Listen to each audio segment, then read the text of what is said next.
હા. ફાઇન. એટલે આપણો મેન જે સમરી હતી ને એ જતી રહી છે, હવે રેકોર્ડિંગ ચાલુ થયું છે એટલે રિવાઇઝ કરી લેજો. સારું, તો પહેલા 10 શ્લોકમાં હું બહુ નહીં જાઉં, પણ મેન એટલું ખાસ જોવાનું કે પહેલા 10 શ્લોકમાં જે આપણા જીવનનો પ્રોબ્લેમ છે એનું ઉદ્ઘાટન થઈ રહ્યું છે. અને ભલે આપણને 11મા શ્લોકથી જમ્પ કરવાનું મન થાય, મારા ખ્યાલથી જ્યાં સુધી આપણને આપણો પ્રોબ્લેમ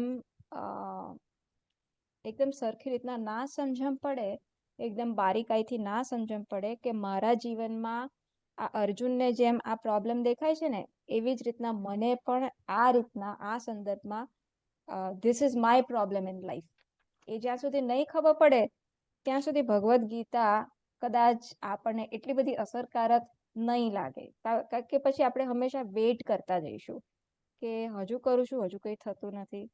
સો આ જે 10 શ્લોક છે એમાંથી આપણે મેઇન ઇમ્પોર્ટન્ટ જે 7 તત્વ લેવાનું છે એ કે જેમ અર્જુનને એના જીવનમાં એ ખબર પડે છે કે આ મને આટલું બધું રાજ્ય મળશે, બધું જ મળશે, હું જીતી જઈશ, તેમ છતાં પણ આ એક એવી ઘટના થઈ રહી છે મારી સામે કે હું શું કહેવાય કે હું સુખી નહીં થઉં આનાથી. This is not what will make me happy, એવું પહેલી વાર અર્જુનને ખબર પડે છે. એટલે એને જીવનનો ફંડામેન્ટલ પ્રોબ્લેમ પહેલી વાર આ દેખાય છે. એના માટે ખાલી આ હાર જીત નથી, આ ફંડામેન્ટલ પ્રોબ્લેમ એના જીવનમાં કંઈક છે એ એની સામે છતો થયો.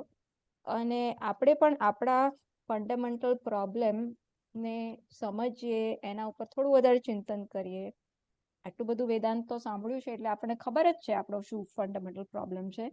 પણ તેમ છતાં જેમ જેમ આપણા જીવનમાં નાની નાની વસ્તુમાં આપણા આગ્રહોના સંદર્ભમાં એને સાંકળીશું, એટલો એ ફંડામેન્ટલ પ્રોબ્લેમ વધારે ક્લિયર થશે. અને જેટલો એ ક્લિયર થશે એટલું આપણું આત્મચિંતન કે તત્વની સમજ એ વધારે, એના માટે આપણે વધારે પરિપક્વ બનીશું. તો આ મેઇન એનો મેસેજ છે કે શું પ્રોબ્લેમ છે એ એક તો એને ખબર પડે છે, ફંડામેન્ટલ પ્રોબ્લેમ. 7મો શ્લોક બહુ ઇમ્પોર્ટન્ટ છે કે ફંડામેન્ટલ પ્રોબ્લેમ તો ખબર પડી, પછી તમે શેનું શરણ લો છો? ભગવાનનું શરણ લે છે. તો આપણને પણ ડિફિકલ્ટી હોય તો આપણે આપણી બુદ્ધિને ક્યાં મૂકીએ? એવી જગ્યાએ કે જ્યાંથી આપણને યોગ્ય ડાયરેક્શન મળે. જેમ કઠોપનિષદમાં કહે છે, રથનું રૂપક આપે છે કે ઇન્દ્રિય ઘોડા રૂપી ઇન્દ્રિય સરખા ટ્રેન્ડ હોવા જોઈએ, અને એ મનરૂપી લગામ હોવી જોઈએ. શું કહેવાય કે એના હાથમાં એની રીન્સ હોવી જોઈએ, અને બુદ્ધિ રૂપી સારથી હોવી જોઈએ. તો બુદ્ધિ જેમ સારથી કે તેમ મને એને ડાયરેક્ટ કરવું જોઈએ, અને એ પ્રમાણે ઘોડા આગળ જાય. તો આ જ રીતના આપણે પણ મુશ્કેલીમાં આવીએ, આપણા પણ કાંઈ કીધું નહીં. હા, તો આ રીતના આપણે પણ મુશ્કેલીમાં આવીએ તો આપણી બુદ્ધિને કોની પાસે મૂકીએ? ભગવાન કે શાસ્ત્ર કે ગુરુજી એ જે રીતનું ગાઈડન્સ આપે છે એ ગાઈડન્સ પ્રમાણે આપણે ચાલીએ. તો એ આપણા માટે એક ઇમ્પોર્ટન્ટ મેસેજ છે અહીંયા કે શરણાગતિ સ્વીકારીએ, શાસ્ત્રની શરણાગતિ સ્વીકારીએ, ગુરુની શરણાગતિ સ્વીકારીએ. હલો, હરિઓમ. હા. આ શિષ્યત્વ તો આપણે સ્વીકારીએ, પણ સાથે સાથે જો આપણી અજ્ઞાનની પણ કબૂલાત જો ન કરી શકીએ તો એ અહંકારને ઝુકાવ્યો નહીં કહેવાય. અને અહંકારને ઝુકાવીશું નહીં ને તો ત્યાં સુધી તમે કોઈ પણ જ્ઞાન, શિષ્યનો ઉપદેશ ગ્રહણ નહીં કરી શકો. એટલે અજ્ઞાન છે એ તો તમારે અજ્ઞાનની કબૂલાત તો કરવી જ પડે ગુરુ પાસે કે હું અજ્ઞાની છું, મને સમજ નથી પડતી કે મારું કલ્યાણ શેમાં છે. એ જો તમે ગુરુ પાસે નહીં કબૂલાત કરો ને તો તો ત્યાં સુધી તમને ગુરુ જે પણ કંઈ કહેશે તમે જ્ઞાન ગ્રહણ તો નહીં જ થાય તમારું. એટલે તમારી જે ઈચ્છા શક્તિ અને ક્રિયા શક્તિ છે ને, એ ભગવાને આપેલી જ્ઞાન શક્તિ દ્વારા ડ્રીવન હોવી જોઈએ.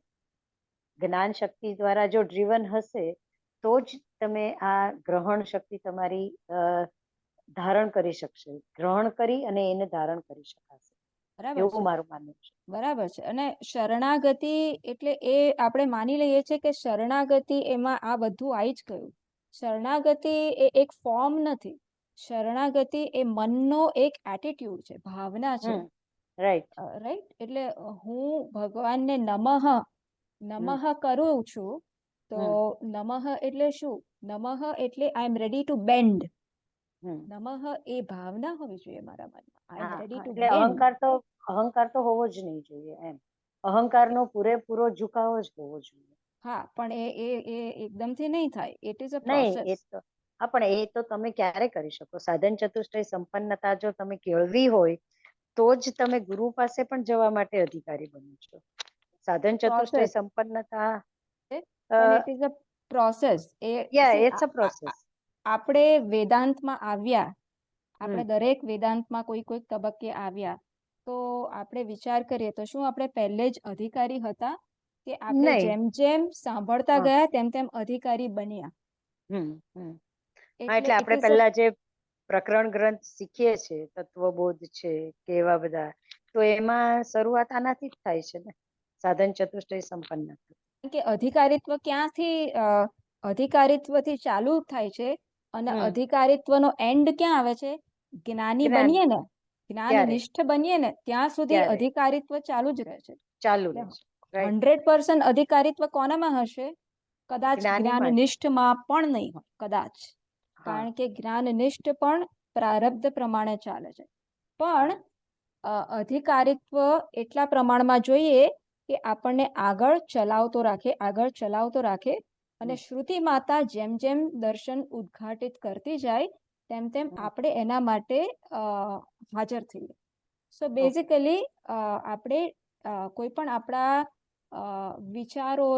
વિચારોને શ્રુતિ પાસે મૂકીએ અને કશુંક ડ્રોપ કરવાનું હોય તો એને ડ્રોપ કરવા માટે આપણે તૈયાર હોય કે હા, અત્યાર સુધી રાઈટ. હું મારા મનને હું તરીકે માનતો હતો કે આ પ્રકારે આ વ્યક્તિએ આ રીતના વર્તવું જોઈએ, એના માટે આગ્રહ રાખતો હતો.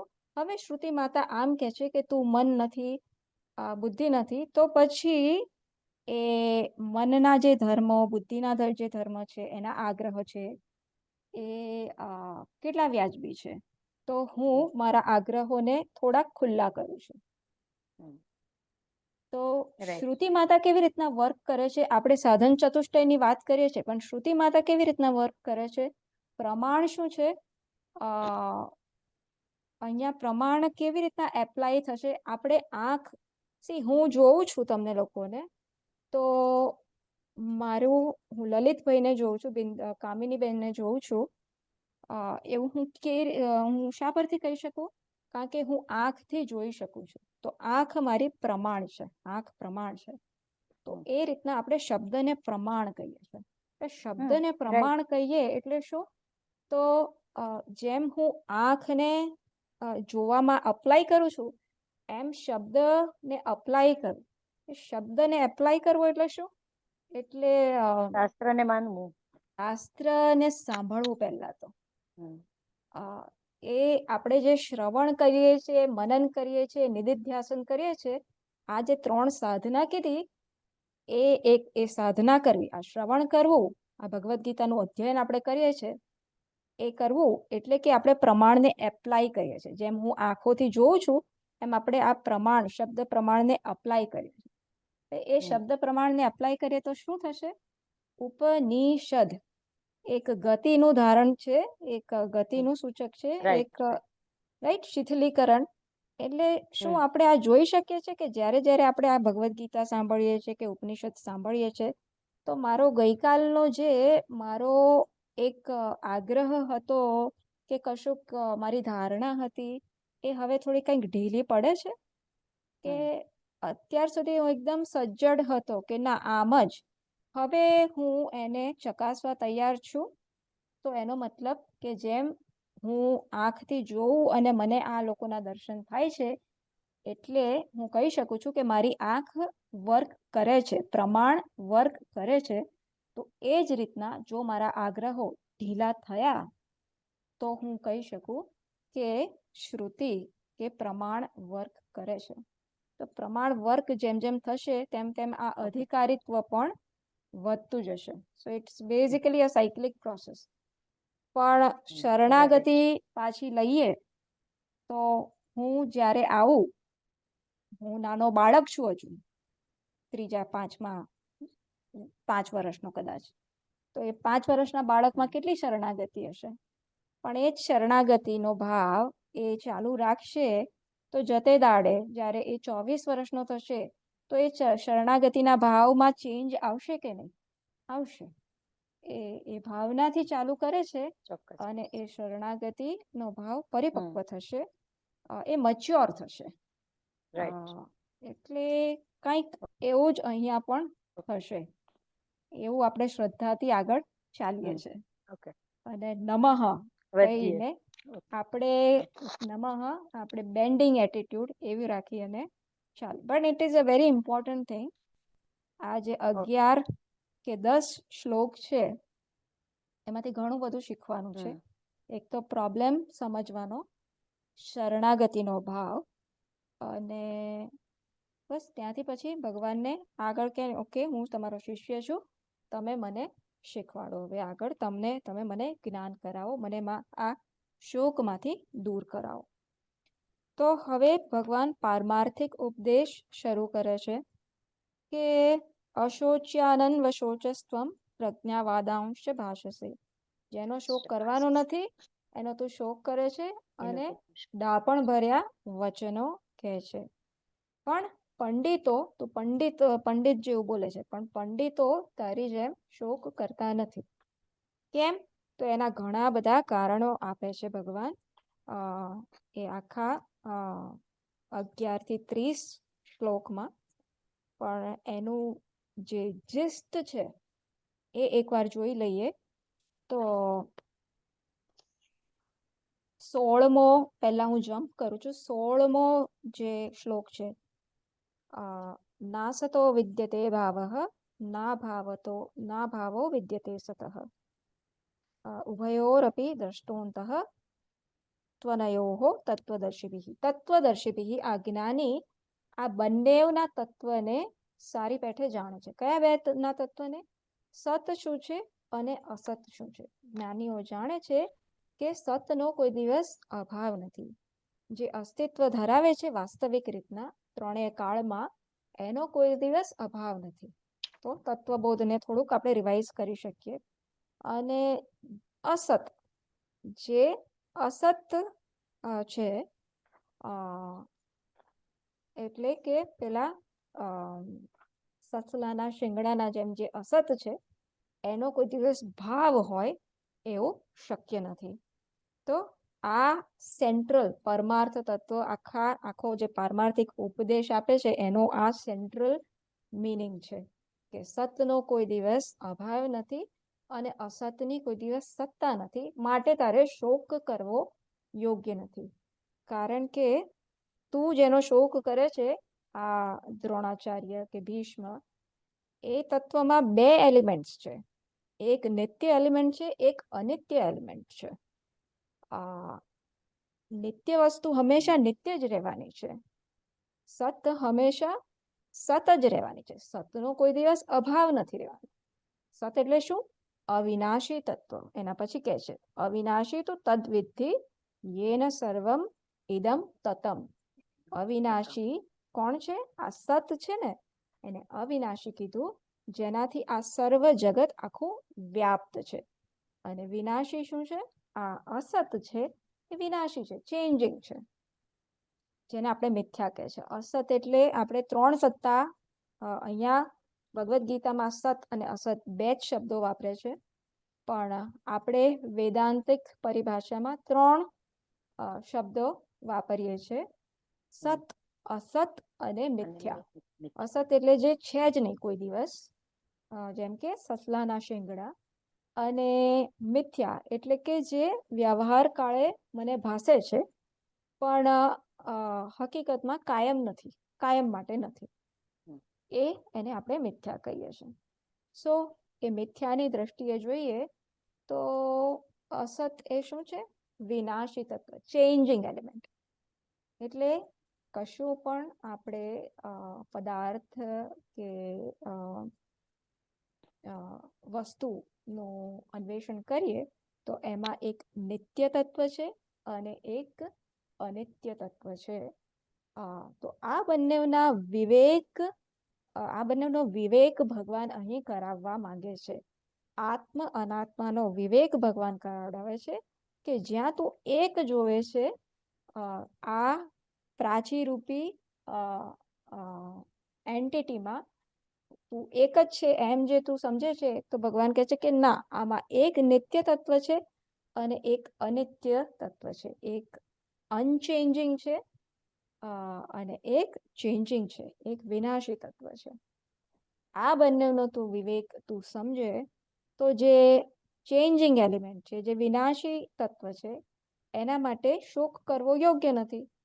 અને જે અવિનાશી તત્વ છે એ વિનાશ રહિત જ રહેવાનું છે, એના માટે પણ શોક કરવો ઉચિત નથી. તો આ જ ભગવાને જુદી જુદી રીતના કીધું. જુદા જુદા વેદાંતના સિદ્ધાંતો રજૂ કરવામાં આવ્યા, ગહન બધા સિદ્ધાંતો રજૂ કરવામાં આવ્યા. 12મા શ્લોકમાં પાછા જઈએ તો નત્વેવાહમ જાતુ નાસમ નત્વમ નેમે જનાધિપાહ. જેને કહે છે કે જન્મ પહેલા અભાવ હતો અને મરણ પછી અભાવ છે. ઓકે, વેટ અ મિનિટ.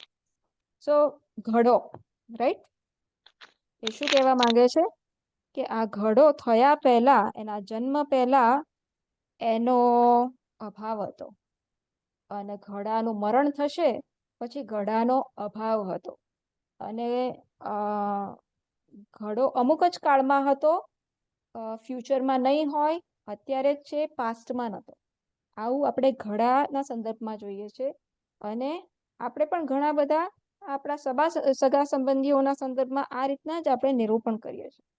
તો ભગવાન કહે છે કે ના, આ જે તત્વ જે છે એ કેવું છે, એનો જન્મ નથી, મરણ નથી, એ જન્મ પહેલા નહોતું એવો નથી, જન્મ પહેલા નહોતું એવું નથી, મરણ પછી નથી એવું નથી. આવું ક્યારે કહી શકીએ? જન્મ પહેલા નહોતું આવું નથી, મરણ પછી નહોતું એવું નથી.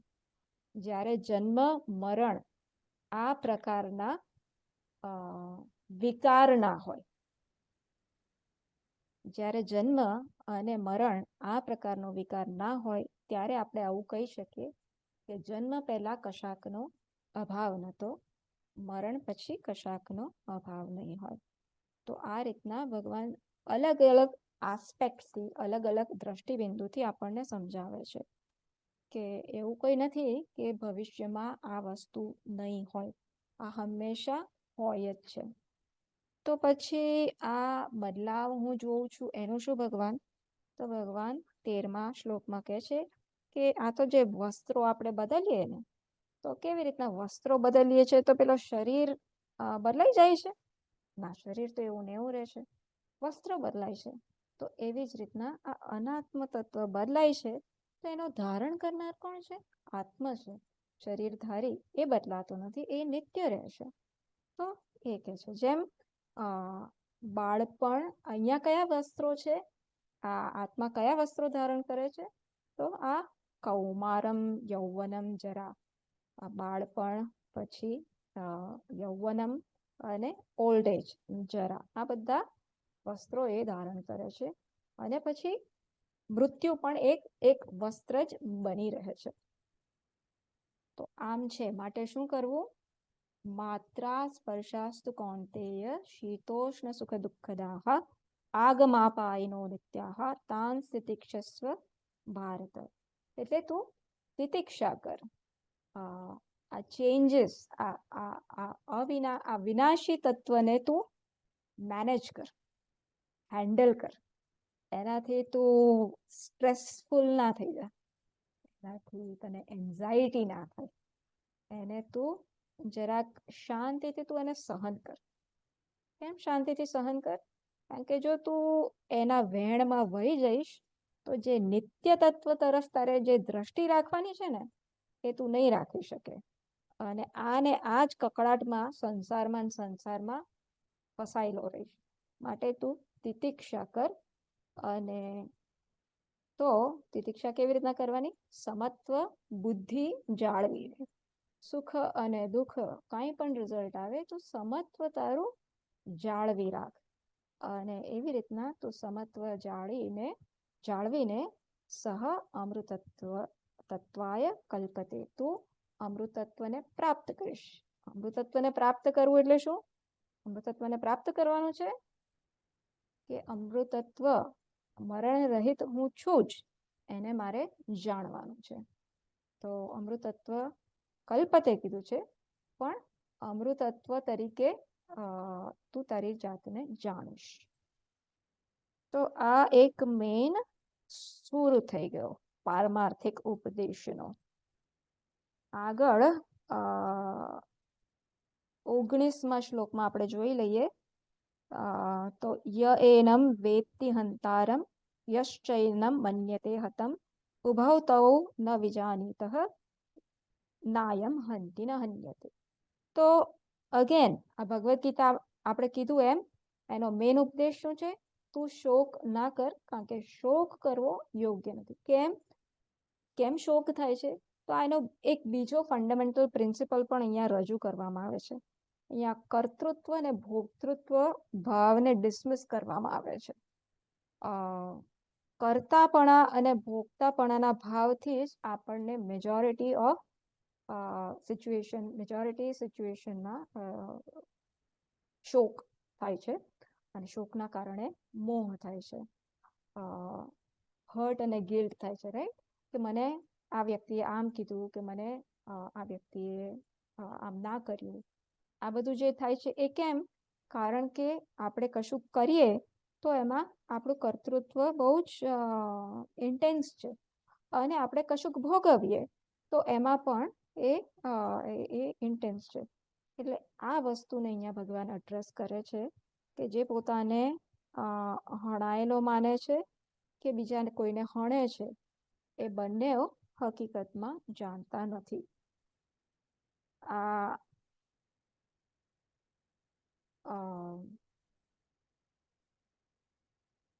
હણવું અને હણાયેલો આ શબ્દ વાપર્યા, પણ આપણે એને કેવી રીતના સમજવાનું?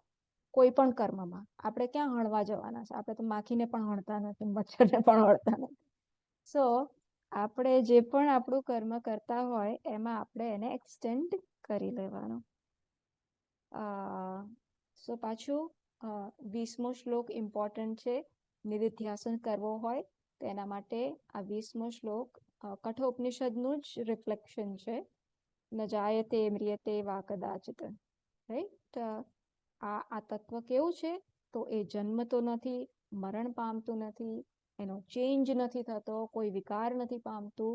નાયમ ભૂત્વા ભવિતા વા ન ભૂયઃ, એ ટાઈમ કેપ્સ્યુલમાં નથી. It is not in time, સમયમાં નથી. આ સ્પેસ અને ટાઈમને શું કહેવાય ગુજરાતીમાં?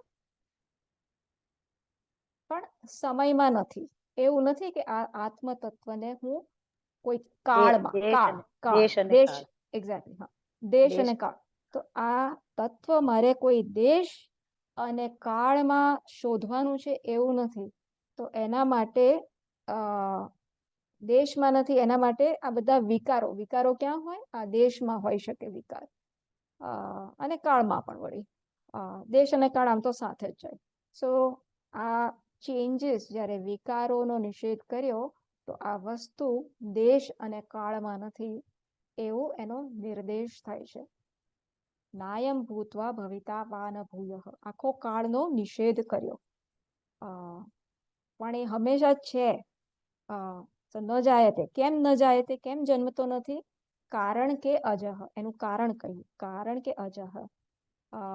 ન મ્રિયતે, કારણ કે નિત્ય, એ નિત્ય છે એટલે એનો નાશ નથી થતો. અચ્છા, નિત્ય બે પ્રકારના છે ને, એક પ્રવાહ નિત્ય છે અને બીજું કૂટસ્થ નિત્ય છે, રાઈટ? એટલે આ કેવું નિત્ય છે? શાશ્વત.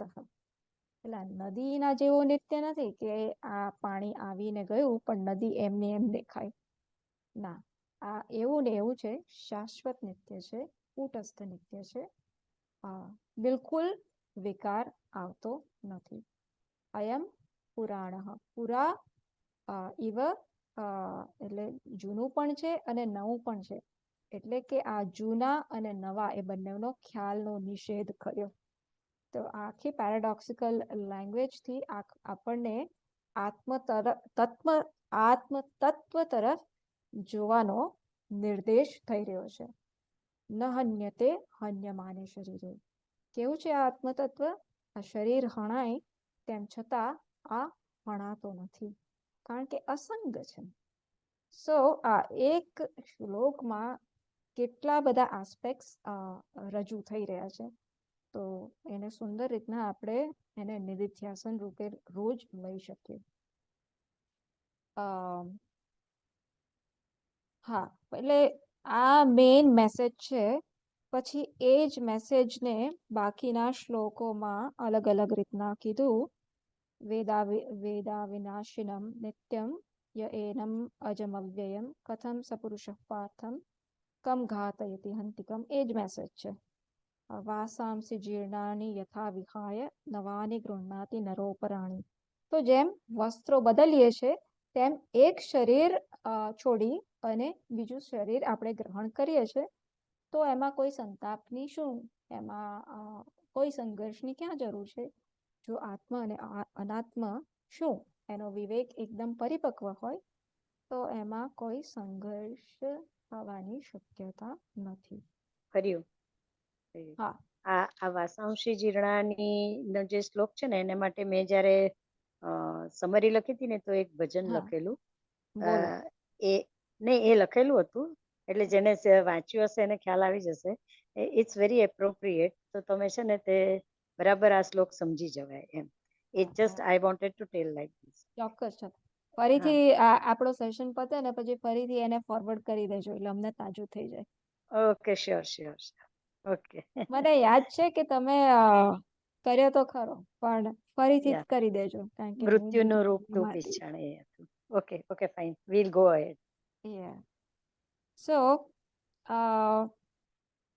પછી કે આને શસ્ત્રો, આનો વિનાશ નથી થઈ શકતો. તો એ જ આસ્પેક્ટને ફરીથી જુદી રીતના એને સમજાવે છે કે કોઈ પણ વસ્તુનો વિનાશ કેવી રીતના થઈ શકે.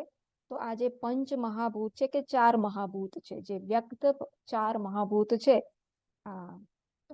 વાયુ, અગ્નિ, જળ, પૃથ્વી, આનાથી કશા પણ તત્વનો, જે સંઘાતનું બનેલું તત્વ હોય એનો વિનાશ થઈ શકે.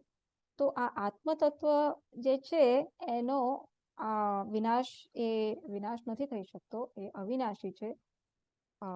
એ જ કહેવા માટે આ ફરીથી કહે છે કે આત્મતત્વને નૈનમ છિંદંતિ શસ્ત્રાણી, નૈનમ દહતિ પાવકઃ, ન ચ એનમ ક્લેદયંત્યાપઃ, ન શોચયતિ મારુતઃ. તો શસ્ત્રો અને આ બધા જ ચાર એલિમેન્ટ્સ, ચાર તત્વો, પંચતત્વોના ચાર તત્વો, એને નુકસાન નથી કરી શકતા, એનામાં વિકાર નથી કરી શકતા, એને ટચ પણ, સ્પર્શી પણ નથી શકતા. કેમ?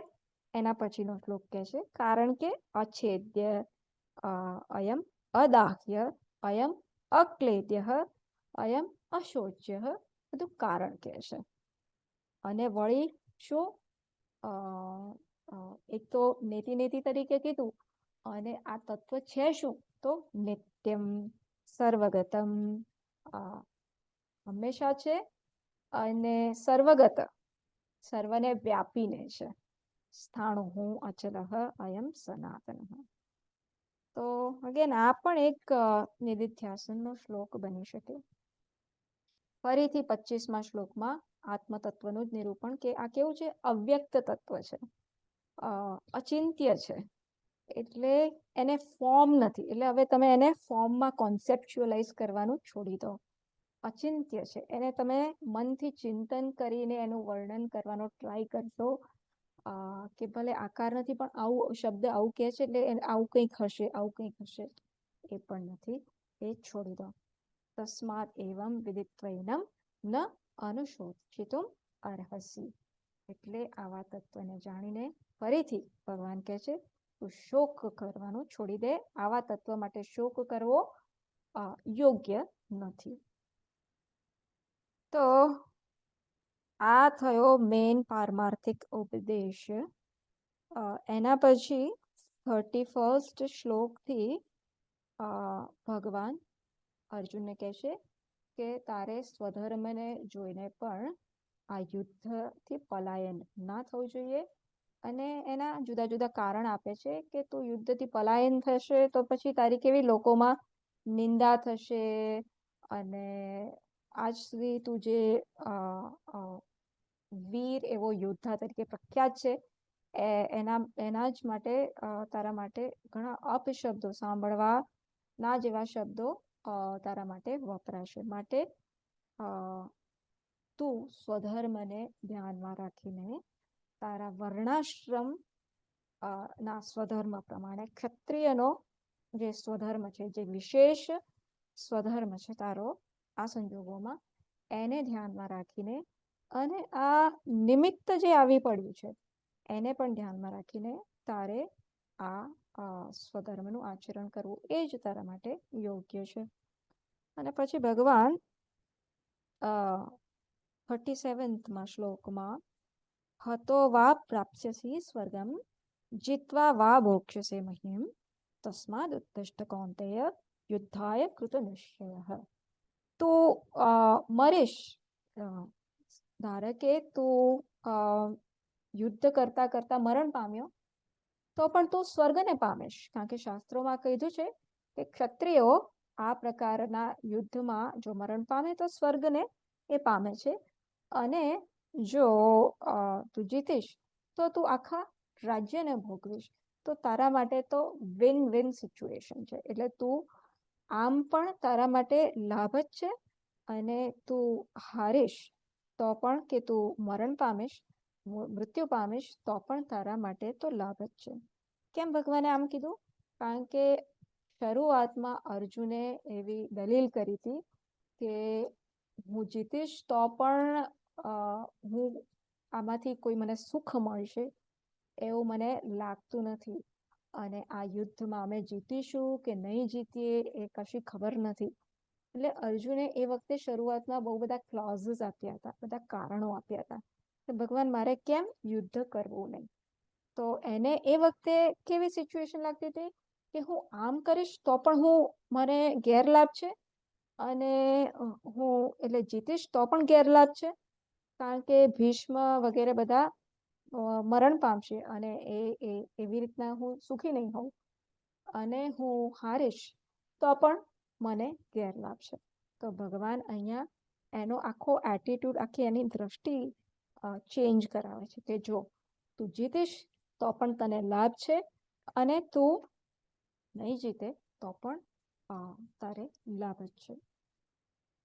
પછી કર્મયોગનું ઇન્ટ્રોડક્શન આપે છે ભગવાન 38 થી 53 શ્લોકમાં કે સુખ દુઃખે સમે કૃત્વા, એટલે સમત્વ બુદ્ધિ ઉપર ભાર આપે છે કે આ જે દ્વંદ્વ હોય ને, લાભ અલાભ, સુખ દુઃખ, એ જે પણ આવે એ તરફ તારો એટીટ્યુડ, તારી ભાવના સમત્વની તું રાખી અને તું તારું કર્મ કરે જા. એવી રીતના શું થશે?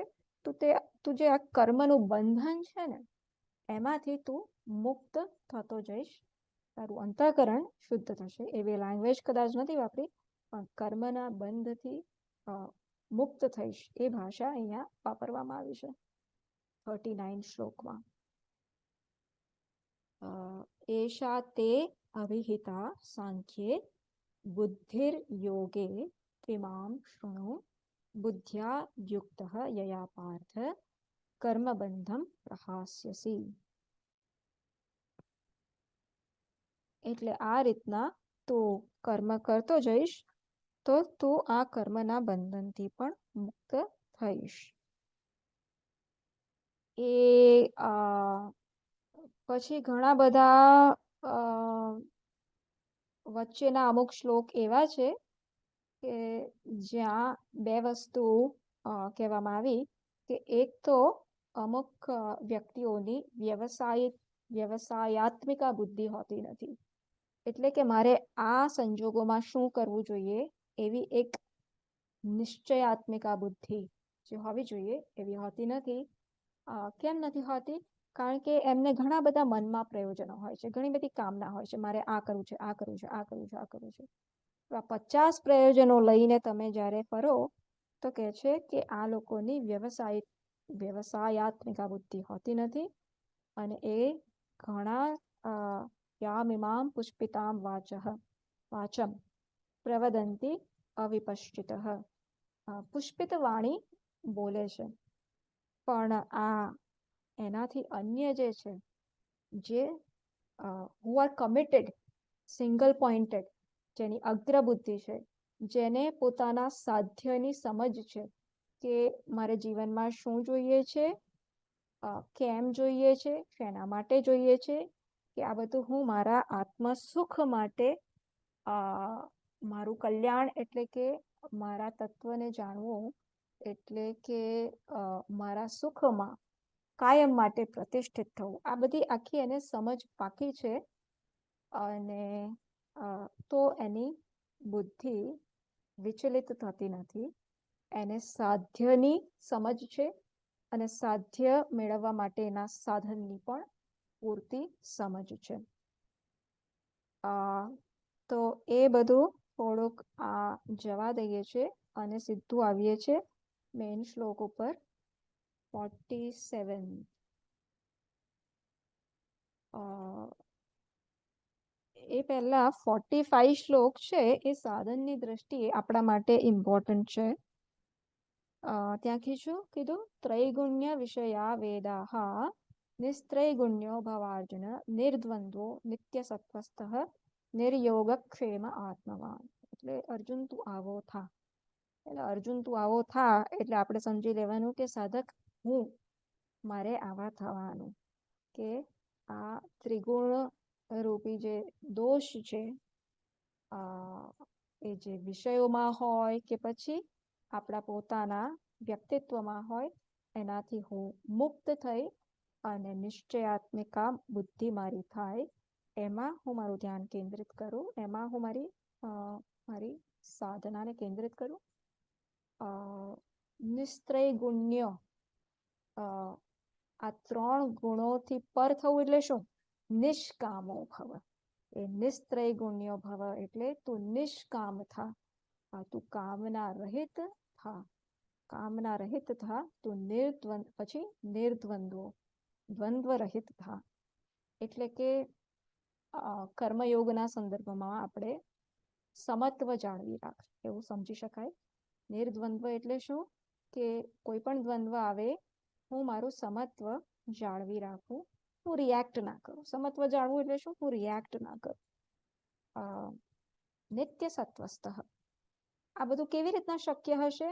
જ્યારે હું નિત્ય સત્વસ્થ હશ, જ્યારે આત્મા શું છે એની દ્રષ્ટિ ઉપર મારું ધ્યાન એકદમ કેન્દ્રિત હશે, ત્યારે આ જે અનાત્મ તત્વ હશે એની ઉપરની જે પકડ છે ને એ ધીરે ધીરે ઓછી થતી જશે. એટલે નિત્ય સત્વસ્થ રૂપી થાંભલો છે એને તું પકડી રાખ અને બાકી બધું તું છોડતો જા. એના ઉપરની નિસ્ત્રૈગુણ્યો ભવ, નિષ્કામો ભવ. આત્મા સિવાયની કામનાને તું છોડ બાજુ પર. નિર્યોગક્ષેમ આત્મવાન, તું તારી યોગક્ષેમમાં જ રચ્યો પચ્યો રહે એવો પણ ના થાય. તો યોગક્ષેમ કેના વિશે હોય? અનાત્મા વિશે હોય. એ ભગવાનને સોંપી દે, એ આગળ કહેવામાં આવશે 9મા અધ્યાયમાં લગભગ, રાઈટ? કે 7મા અધ્યાયમાં. પણ નિર્યોગક્ષેમ આત્મવાન, ઇમ્પોર્ટન્ટ શું છે? નિત્ય સત્વસ્તઃ, આત્મા ઉપર તારું ધ્યાન કેન્દ્રિત કર અને બાકીની બધી ચિંતા તું છોડી દે. તો સાધક તરીકે આ એક ઇમ્પોર્ટન્ટ શ્લોક આપણા માટે છે, સાધન તરીકે. 47 કર્મયોગનો મૂળ પ્રિન્સિપલ કર્મણ્યેવાધિકારસ્તે મા ફલેષુ કદાચન મા કર્મફલ હેતુર્ભૂઃ મા તે સંગોસ્ત્વ કર્મણિ. તારો કર્મમાં જ અધિકાર છે. કર્મયોગ કેવી રીતના કરવાનું? આ સમજથી કે મારો અધિકાર એટલે કે મારી સ્વતંત્રતા, અધિકારનો અર્થ સ્વતંત્રતા કરવામાં આવે. મારી સ્વતંત્રતા, હું કેવી રીતના કર્મ કરું, કર્મ ના કરું કે કેવી રીતના કરું, એમાં હું સ્વતંત્ર છું. પણ એ કર્મ કર્યા પછી એ કર્મનું ફળ મને કેવું મળશે, એની હું એક્સપેક્ટેશન, અપેક્ષા હું રાખી શકું. એ અપેક્ષાથી જ હું એક અમુક અપેક્ષા એટલે કે પ્રયોજન હું રાખી શકું. પણ એ પ્રયોજન કે એ અપેક્ષા મુજબ જ રિઝલ્ટ આવશે, એનું ફળ આવશે, એવી કોઈ ગેરંટી નથી. માટે કહે છે મા ફલેષુ કદાચન, તારો કર્મ ફળમાં અધિકાર નથી, એમાં તું ફ્રી નથી, એમાં તારી ફ્રી વિલ નથી, એમાં તું સ્વતંત્ર નથી. કારણ કે તારા સિવાય બીજા પણ ઘણા બધા કારકો છે કે જે આ ફળ, કર્મ ફળ આપવામાં હેતુ બને છે, કારણ બને છે. પણ આવું છે માટે તું કર્મ છોડી જ દે, અક્રિય બની જાય, એવું પણ ના થાય. એટલે ગો થ્રુ ધ પ્રોસેસ. પેલું કે છે ને, ખીચડી પકવવી હોય તો ખીચડીને ચૂલા ઉપર મૂકવાની અને પછી હોલવવાની જ હોય તો ખીચડીને ચૂલા ઉપર શું કરવા મૂકવાની? તો ના, ખીચડીને ચૂલા ઉપર ત્યાં સુધી મૂકવાની જ્યાં સુધી ચોખા ચડી ના જાય, અને ચડી જાય પછી બળે એ પહેલા એને ઉતારી દેવાની. તો આ આખી પ્રોસેસ આ શ્લોકમાં કીધી છે. આ કર્મયોગનો પ્રિન્સિપલ છે. સાથે સાથે બીજું આપણે યાદ રાખવાનું, જે અહીં એટલે નથી કહેવામાં આવ્યું કારણ કે અહીંયા ભગવાન સમરીમાં પહોંચાડે છે. 3જા અધ્યાયમાં કહેશે કર્મયોગ એટલે હું જે પણ કરું ઈશ્વરાર્પણ બુદ્ધિથી કરું અને પ્રસાદ બુદ્ધિથી એ ફળને હું સ્વીકારું. તો આ મેઇન ભગવાન કર્મયોગની સાધના કહે છે. તો જેમાં કેવા એટીટ્યુડથી તમારે કર્મ કરવું અને સમત્વ, એને ભગવાને એના પર ભાર આપ્યો. યોગસ્થ કુરુ કર્માણી સંગન ત્યક્ત્વા 48, સંગન ત્યક્ત્વા ધનંજય સિદ્ધ્ય સિદ્ધ્યો સમો ભૂત્વા સમત્વમ યોગ ઉચ્યતે. તો કોને યોગ કીધો? યોગની ડેફિનેશન આપી. યોગની ઘણી બધી ડેફિનેશન ઠેક ઠેકાણે આપે છે. યોગની ડેફિનેશન અહીંયા આપી, સમત્વમ. શેમાં સમત્વમ? ફરીથી તો કર્મફળ આવે ત્યારે મારો કેવો પ્રતિભાવ હોય છે, how do I react, that is સમત્વમ. એને યોગ કીધો કે તમે રિએક્ટ ના થાઓ, કશું પણ તમારે આવે તો એને સમત્વથી, સમભાવથી સ્વીકારો. 50 એ શ્લોક નંબર 50 ઉપર જઈએ. બુદ્ધિયુક્તો જહાતિહ ઉભે સુકૃત દુષ્કૃતે તસ્માદ યોગાય યુજ્યસ્વ યોગઃ કર્મસુ કૌશલમ. તો ફરીથી યોગઃ કર્મસુ કૌશલમ આપણે બહુ જાણીતું ફ્રેઝ છે કે અહીં યોગને કર્મમાં કૌશલને જ યોગ કીધું. કર્મમાં કુશળતા એટલે શું? સમત્વ બુદ્ધિ. ફરીથી એ જ પ્રિન્સિપલને ભગવાન રજૂ કરે છે કે આ સમત્વ બુદ્ધિ એ જ કર્મમાં કુશળતા છે, એ જ યોગ છે. તો આ રીતના સમત્વ ભાવથી કર્મયોગ કરતા કરતા સાધક શું પામશે? તો જન્મ બંધ વિનિર્મુક્તા, એ જન્મ અને બંધથી વિનિર્મુક્ત, એનાથી મુક્ત થશે. પદમ ગચ્છન્તિ અનામયમ. અને પદમ, કયું પદમ? વિષ્ણુ પદમ. જે કઠોપનિષદમાં વિષ્ણુ પદમની વાત કરવામાં આવી હતી ને, એ વિષ્ણુ પદમ એને પ્રાપ્ત કરશે. એટલે કે એ જ્ઞાની કે જ્ઞાન નિષ્ઠાની સ્થિતિને પ્રાપ્ત કરશે. આપણે શું સમજવાનું, વચ્ચેનો એક સ્ટેપ છે, કર્મયોગથી સીધું એ જ્ઞાન નિષ્ઠા સુધી નથી પહોંચવાનો. જ્ઞાન દ્વારા કર્મયોગથી ચિત્ત શુદ્ધિ થશે. એ ચિત્ત શુદ્ધિ દ્વારા જ્યારે શ્રવણ મનન નિધિધ્યાસન કરવામાં આવશે ત્યારે એ આ પદને એટલે કે પોતાના સ્વરૂપને સમજી શકશે અને એમાં નિષ્ઠા પામી શકશે. એમાં એની બુદ્ધિ સ્થિર થશે. અને યદા તે મોહ કલિલમ બુદ્ધિર્વ્યતિતરિષ્યતિ તદા ગંતાસી નિર્વેદમ શ્રોતવ્યસ્ય શ્રુતસ્ય છે. ત્યારે એ સ્થિતિમાં સાંભળવાનું બધું જ એને જાણે સાંભળી લીધું હશે. knowing one thing which everything is known. આવું ઉપનિષદ કહેવામાં આવે છે. શ્રોતવ્યસ્ય શ્રુતસ્ય છે. જે સાંભળવાનું હોય એ પણ સાંભળી લીધેલું છે. એનું શું છે ભાઈ એક્ઝેક્ટ ટ્રાન્સલેશન જોવા દો મને.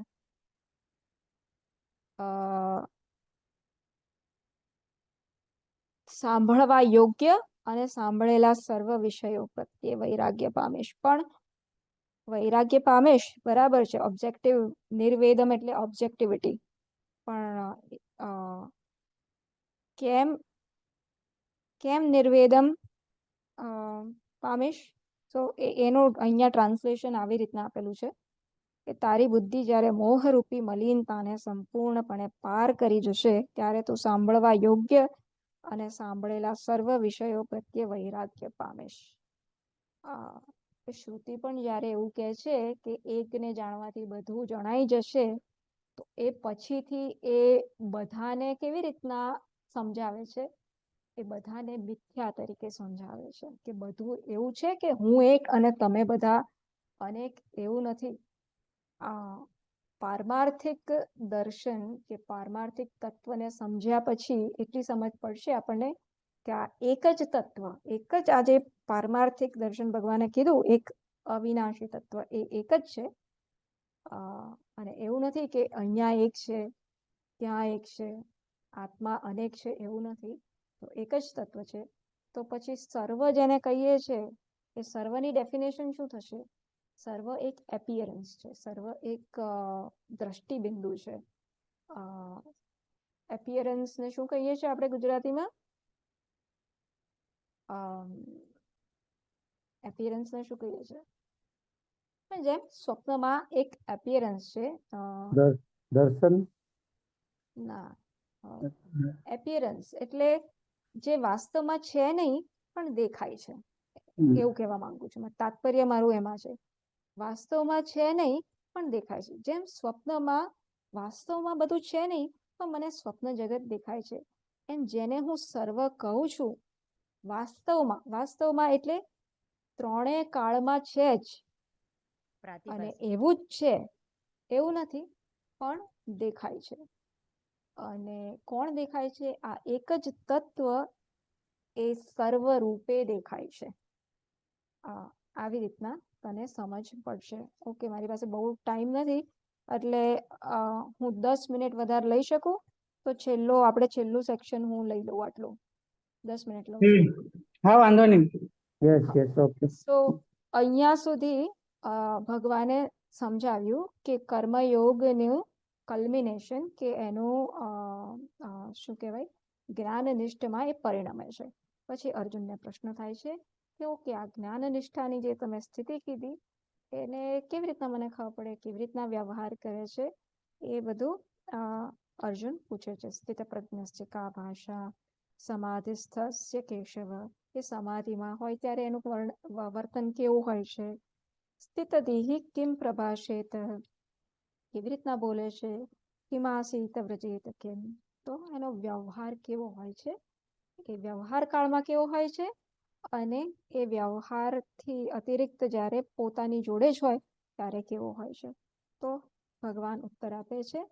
મેન 55 જે શ્લોક છે એનું હાર્દ છે, સ્થિત પ્રજ્ઞના લક્ષણોનું હાર્દ છે, અને પછી બીજું બધું એનું એક્સપ્લેનેશન છે. તો 55 શ્લોક શું કે છે? પ્રજહાતિ યદા કામાન સર્વાન પાર્થ મનોગતાન આત્મનિ એવ આત્મના તુષ્ટઃ સ્થિતપ્રજ્ઞસ્ય તદુચ્યતે. પ્રજહાતિ યદા કામાન, જેનામાંથી બધી કામનાઓ ચાલી ગઈ છે. જેણે કામનાઓ છોડી છે એમ નહીં, જેનામાંથી બધી કામનાઓ ચાલી ગઈ છે. અને બધા મનોરથો પણ ચાલ્યા ગયા છે. એવું નથી કે મારે આ કરવું છે, તે કરવું છે, બધું ચાલી ગયું છે. કેમ કેમ આવું છે? કારણ કે એની દ્રષ્ટિ આત્મતત્વમાં એટલી સ્થિર છે કે અનાત્મ માટે હવે એ ઉપલબ્ધ નથી. કે સત્યમાં જ્યારે તમારી દ્રષ્ટિ સ્થિર હોય તો મિથ્યા તત્વમાં તમે તમારો સમય ગાળશો નહીં ગાળો. તો આ વાસ્તવિકતામાં એ સ્થિર છે. તો આત્મની એવ આત્મના તુષ્ટ, એ આત્મામાં જ તુષ્ટ છે. આત્મામાં જ એ રમે છે, આત્માથી જ સંતોષ પામે છે. આત્મામાં જ આત્મ સમીપે જ રમણ કરે છે. અને એ રમણ કરવા માટે એને કોઈ ઇન્સ્ટ્રુમેન્ટ જોઈએ છે એના અતિરિક્ત. જેમ પેલા બાળકને કંઈક ઢીંગલી જોઈએ, કે પછી આપણને કશુંક છાપું જોઈએ, કે મ્યુઝિક જોઈએ કંઈક ખુશી માટે, સુખ માટે. તો ના, એને ઇન્સ્ટ્રુમેન્ટની, કંઈક કરણની કાંઈ જરૂર નથી, કંઈ સાધનની જરૂર નથી. પોતાનામાં રમણ કરવા માટે એ ખુદ એકલો જ પર્યાપ્ત છે. એનું પોતાનું દર્શન કરે છે, એનાથી સંતોષ પામે છે. આવા વ્યક્તિને સ્થિત પ્રજ્ઞ કહેવામાં આવે છે. તો ફરી દુઃખેશુ અનિદ્વિગ્ન મનાઃ સુખેશુ વિગત સ્પૃહઃ વીતરાગ ભય ક્રોધઃ સ્થિતધિઃ મુનિરુચ્યતે. તો એની સ્થિતધિઃ આ કેવો છે? જેની બુદ્ધિ સ્થિર છે. તો બુદ્ધિ કયા સંદર્ભમાં સ્થિર હોય? તો લગભગ તો આ રાગ, ભય અને ક્રોધ, આ ત્રણ કારણોસર આપણી બુદ્ધિ સ્થિર હોતી નથી. તો આ ત્રણેય વસ્તુ એના વ્યક્તિત્વમાંથી ચાલી ગઈ છે. કારણ કે આ ત્રણેય વસ્તુ, રાગ, ભય અને ક્રોધ, ક્યાં હોય? મારાથી અન્ય કશું છે એવો જ્યારે ખ્યાલ હોય ત્યારે આ પ્રકારનો ખ્યાલ, કે રાગ હોય, કશુંક મારે જોઈએ છે, કે ભય, કોઈક મને હાનિ કરશે, કે ક્રોધ, આ કંઈક જન્મે. પણ આની બુદ્ધિ હવે કેવી થઈ ગઈ છે? આની ધીહી હવે કે શેમાં સ્થિર થઈ છે? કે હું જ એક છું, મારાથી અન્ય કશું છે નહીં. આ જે સર્વ ભાસે છે એ હું જ, એક તત્વ જ સર્વ તરીકે ભાસે છે. આવી એની સમજ પાકી થઈ છે. સો એને હવે કોઈ રાગ નથી, ભય નથી, ક્રોધ નથી. કોઈ એની નિંદા કરે, સ્તુતિ કરે, એનાથી એ કંઈ ફૂલાઈ જતો નથી. કંઈ એનામાં રિએક્શન કે ચેન્જ કે બદલાવ નથી આવતો. એટલે કે મિથ્યા વસ્તુના પ્રભાવથી સત્ય વસ્તુમાં કંઈ ફેરફાર થઈ ના શકે. જેમ કે સાગર એનું તત્વ પાણી છે એમ સમજે છે, અને પેલા મોજા એને કશું ના કરી શકે, કારણ કે મોજા પણ પાણીથી અતિરિક્ત છે નહીં. એવી એની બુદ્ધિ પક્વ છે. તો એને સત્ય મિથ્યા, આત્મ અનાત્મ તો ખરો, પણ સત્ય મિથ્યાનો પણ ખ્યાલ જે છે એ એકદમ પરિપક્વ છે. માટે એ એને વિચલિત કરી શકતો નથી. હવે 58 થી 63માં અમુક સાધનની ચર્ચા કરવામાં આવી છે. શમ, દમ, આ બધાની ચર્ચા કરવામાં આવી છે. તો એક તો અર્જુનનો એ પણ પ્રશ્ન હતો કે સમાધિમાં આ કેવી રીતના એનું વર્તન હોય છે. તો એના સંદર્ભમાં સાધન તરીકે દમ કેવું હોવું જોઈએ આપણા લોકો માટે, એ અહીંયા ભગવાન 58 વર્સમાં કહે છે. યદા સંહરતે ચાયમ કૂર્મોંગાનીવ સર્વશઃ ઇન્દ્રિયાણીન્દ્રિયાર્થેભ્યઃ તસ્ય પ્રજ્ઞા પ્રતિષ્ઠિતા. તેમ પેલો કાચબો કેવો અનાયાસે, એટલે એફર્ટલેસલી, કોઈ એને એફર્ટ પણ ના જોઈએ. કશું એને થયું કે અહીંયાથી ભય છે, અને સીધું આમ અંદર એના અંગો જતા રહે છે. તો એવી રીતના આ જ્ઞાની એના સ્વરૂપમાં કોઈ પણ એફર્ટ વિના તરત એ જઈ શકે છે. અને આ મેં સ્વામીજીમાં જોયેલું છે. સો એ એના શું કહેવાય કે સ્વરૂપમાં સરળતાથી જઈ શકે છે. તો આપણા માટે આપણે હજુ સ્વરૂપમાં સરળતાથી નથી જઈ શકતા, તો આપણા માટે શું સાધન છે? દમ. કે આપણી ઇન્દ્રિયો બહાર જતી હોય તો એને દમન કરવાનું અને દમનથી એને રોકવાનું. ભલે એફર્ટલેસલી નહીં, પણ જેટલો સંઘર્ષથી પણ ચાલે, જેટલું થાય. પાણીપુરી ખાવાનું મન થાય છે, પિક્ચર જોવાનું મન થાય છે, પણ ના, દમનથી એને આપણે અંદર લાવી શકીએ. પછીનો શ્લોક 59, દમ અલ્ટિમેટ સાધન નથી, એ કહેવા માટે છે. વિષયા વિનિવર્તન્તે નિરાહારસ્ય દેહિનઃ રસવર્જમ રસોપ્યસ્ય પરમ દ્રષ્ટવા નિવર્તન્તે. ઓકે, આપણે ઇન્દ્રિયોને તો જવા નથી દેતા, પણ રસ રહી ગયો તો આ જ્ઞાનીમાં હવે એના અંદર પણ બહારથી તો વિષયો જોડે વ્યવહાર નથી જ કરતો, પણ વિષયો માટેનો એનામાં રસ રહી ગયો છે એવું પણ નથી. કેમ? અગેન સત્ય મિથ્યાનો ખ્યાલ એનો બહુ જ મજબૂત છે. મિથ્યા વસ્તુમાં આપણને કેવી રીતના રસ ના હોય, એવી જ સ્વપ્નના મિથ્યા પદાર્થોમાં આપણને જે રીતના રસ નથી રહી જતો, એવી જ રીતના આ જ્ઞાનીને પણ એ પદાર્થોમાં રસ નથી. તો દમ એકલું ઇમ્પોર્ટન્ટ નથી, શમ એ રસ પણ એને રહેતો નથી. તો આપણે સાધક તરીકે દમની સાથે શમ પણ કેળવતા જઈએ. છતાં 60th શ્લોક શું કહે છે? યતતો હિ અપી કૌંતેય પુરુષસ્ય વિપશ્ચિતઃ ઇન્દ્રિયાણી પ્રમાથેની હરંતી પ્રસભમ મનઃ. પણ આ ઇન્દ્રિય રૂપી ઘોડાઓ છે ને, એ બહુ પ્રબળ છે અને બહુ ભલભલા યોગીઓને પણ બહાર ખેંચી જાય એવા છે. એટલે જ્ઞાન નિષ્ઠા સુધી અને મરણ સુધી આપણે આ દમને છોડવાનું નથી સાધન તરીકે. એટલે એવું લાગે કે મારામાં ક્ષમા પૂરતું આવી ગયું છે, તો એવું થાય સાધકને કે ઓકે, આ ઇન્દ્રિયોને થોડીક છૂટી મૂકીએ. તો કે છે કે ના, એવું હળવા થવાની જરૂર નથી. આ બંને શમ અને દમ કાયમ માટે ચાલુ જ રાખવાના છે. પછી 61 શ્લોકમાં આ ત્રણે દમ, શમ અને નિદિધ્યાસન ઉપર ભાર આપવામાં આવે છે.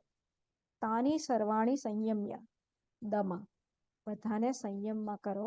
યુક્ત મનથી એનું ચિંતન ના કરો. શમ યુક્ત આસીત મત્પરઃ, અને મારે પરાયણતા.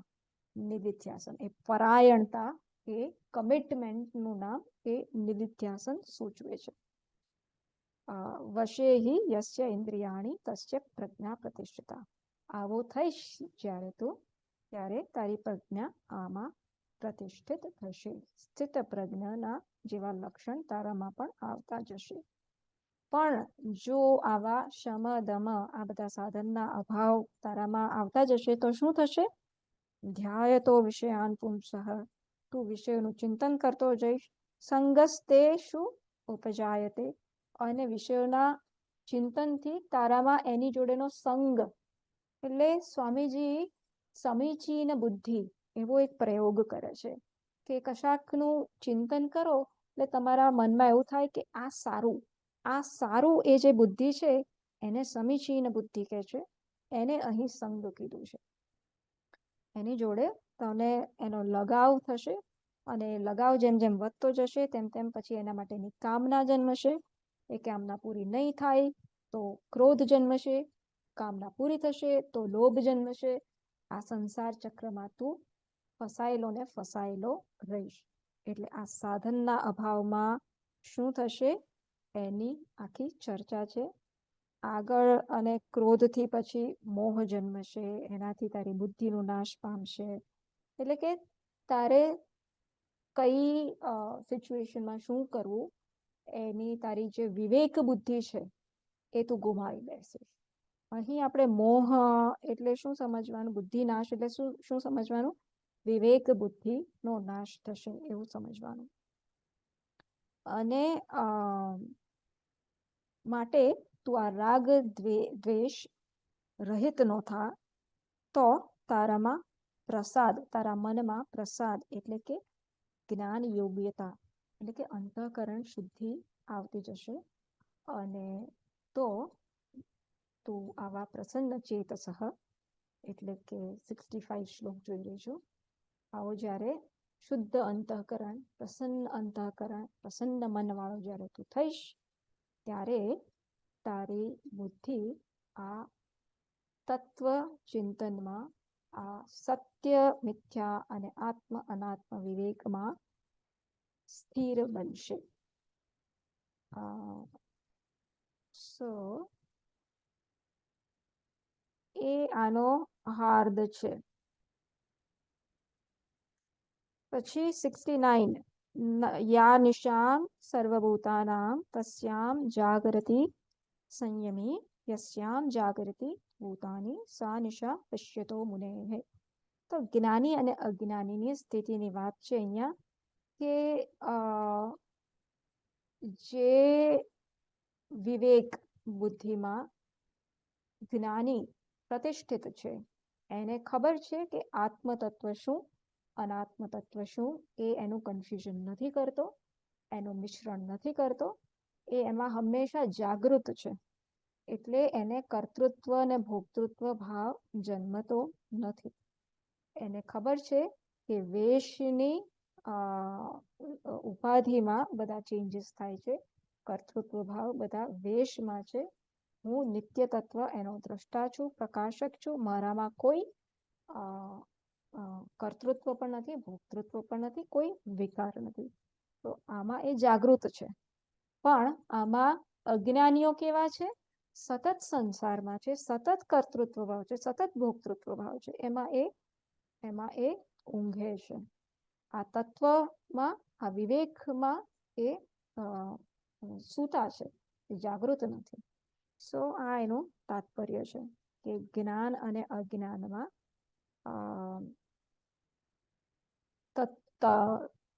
અજ્ઞાનીનો જે વ્યવહાર છે, એમાં અજ્ઞાની સૂતેલો છે.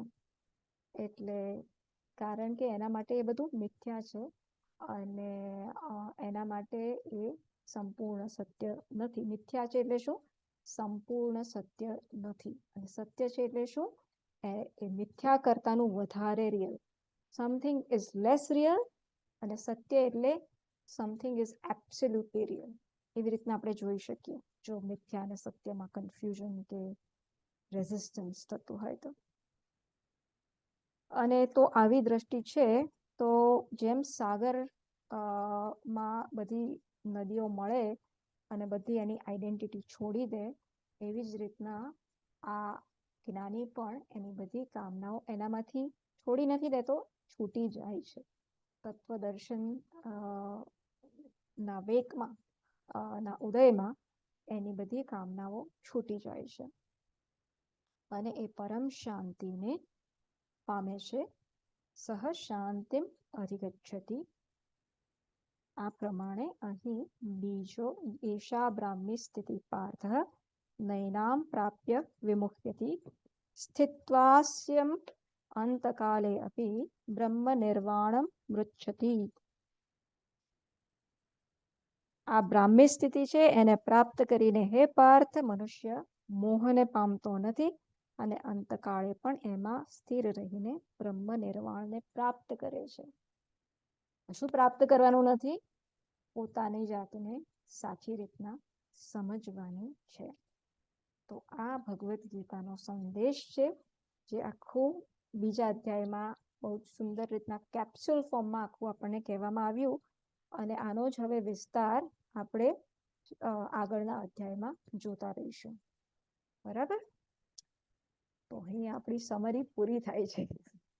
સોરી 15 મિનિટ વધારે લઈ લીધી, પણ સરસ, તમને બધાને મળીને આનંદ થયો. ઘણા ટાઈમ પછી મળ્યા આપણે, 3 મહિના Don't પછી. worry, very good. Yes.